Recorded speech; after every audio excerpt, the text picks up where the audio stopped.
Hola chicos, soy la señora Betty y hoy les voy a hablar sobre qué pasó ese 25 de mayo de 1810, que también conocemos como la Revolución de Mayo. Cuando se empezó a colonizar, a conquistar todo el continente americano, España comenzó a gobernar sobre todo el territorio, gran parte del territorio, por medio de virreinatos. Y nosotros estábamos en el virreinato del Río de la Plata. El Virreinato del Río de la Plata estaba compuesto por los actuales países de Argentina, Uruguay, Paraguay, parte de Brasil, Bolivia y parte de Chile. La función que tenían estos virreinatos era mantener, ¿sí?, el gobierno de la corona española sobre todo el territorio que ellos habían conquistado. Todo lo que se comercializaba desde América hacia España era solamente exclusivo con la corona española, a lo que se conoce como el monopolio comercial. En Buenos Aires había un gran movimiento de ese comercio que se realizaba, hizo que la población en Buenos Aires empezara a aumentar por la actividad económica que había. Al mismo tiempo que ocurría todo esto en América, en Europa ocurrían otras cosas que después afectarían directamente sobre lo que es la Revolución de Mayo. En Europa hay dos potencias que siempre se enfrentaban, que son Inglaterra y Francia. Inglaterra prácticamente manejaba toda la zona marítima del lugar y Francia, al mando de Napoleón, manejaba todo lo que era el territorio europeo, toda la parte de tierra. Cuando comenzaron estos conflictos y Napoleón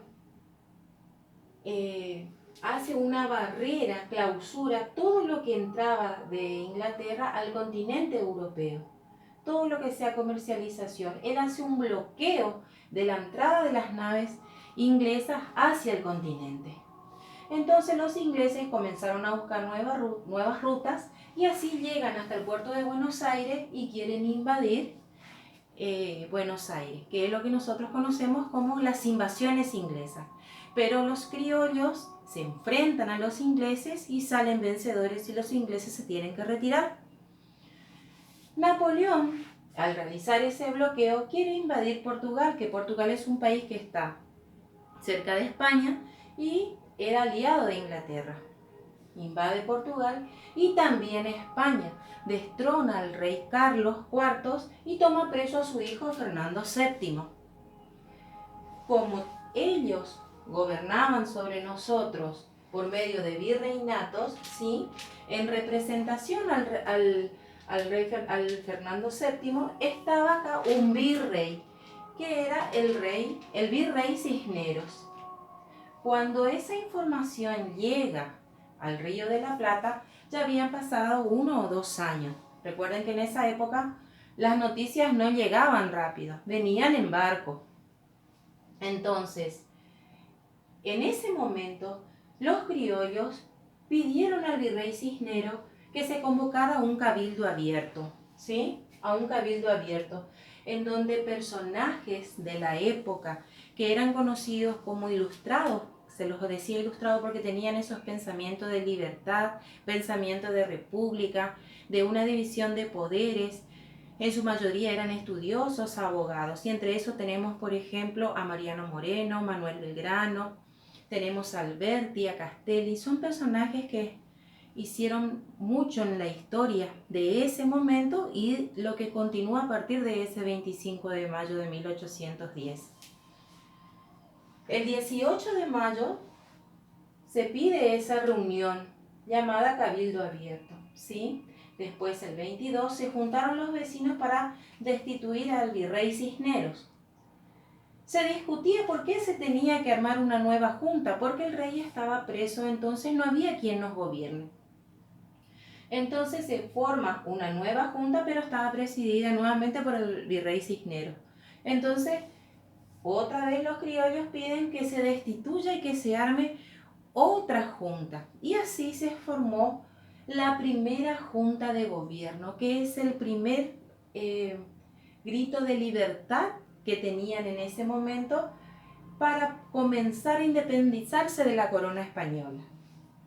Esa primera junta de gobierno estaba compuesta por un presidente, que fue Cornelio Saavedra, 2 secretarios, Mariano Moreno y Juan José Paso, y después vocales, como Alberti, Castelli, Manuel Belgrano, Ascuénaga, Domingo Amateu y Juan Larrea.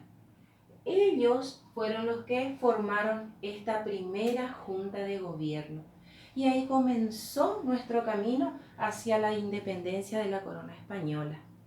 Para contarle un poquito más, en esa época, yo creo que ustedes saben que en esa época no había luz eléctrica, ¿sí? Y para eso tenían, por ejemplo, los veleros, que vendían las velas para que tengamos luces, estaba el aguatero, estaba el lechero, el sereno que prendía las luces y que decía sereno, y también llegó un momento en que él apagaba todas las velitas que había por los caminos.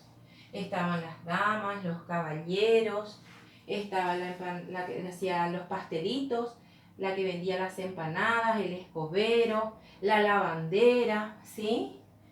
Y estaba caracterizado ese tiempo también por reuniones que se llamaban tertulias, en donde se juntaban, tocaban el piano, cantaban algunas canciones, ¿sí? Y también se usaba mucho la galera, el peinetón, los abanicos. Eso más o menos son características de esa época colonial.